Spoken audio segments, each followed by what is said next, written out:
Enfin, ils sont là, on vous a attendu avec impatience, évidemment, vous profitiez et c'est bien normal.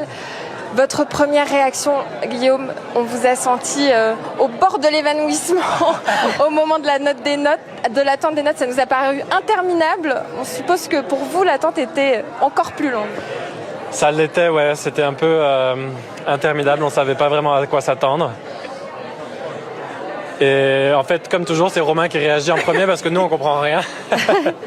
Donc on voit les notes s'afficher et c'est Romain qui réagit et après on comprend qu'on a gagné. Donc c'était assez surréel. J'avoue qu'on est encore un petit peu sur le choc.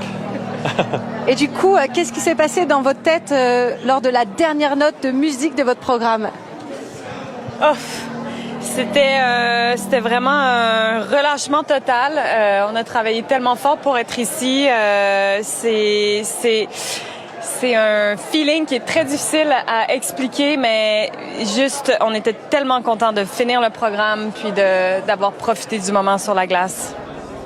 Justement, ce moment sur la glace, un an seulement de danse ensemble, ça paraît complètement fou. Personne ne l'a fait avant vous. Comment vous l'expliquez?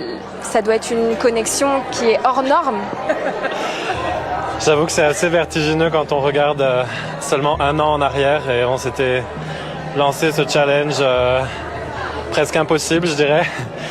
Et Dieu sait qu'on a eu des obstacles, mais je pense que ça lui donne une saveur toute particulière.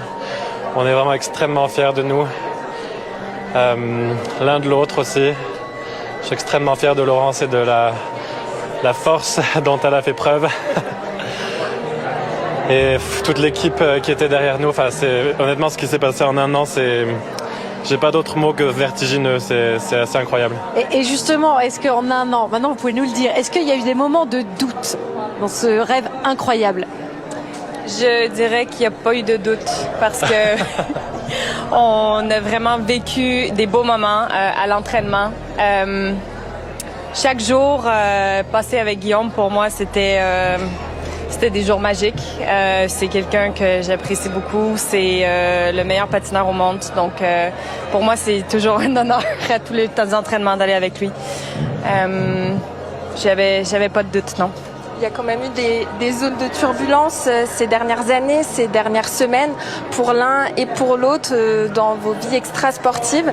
Quelle saveur elle a, cette médaille-là? Vous en aviez déjà eu une, Guillaume?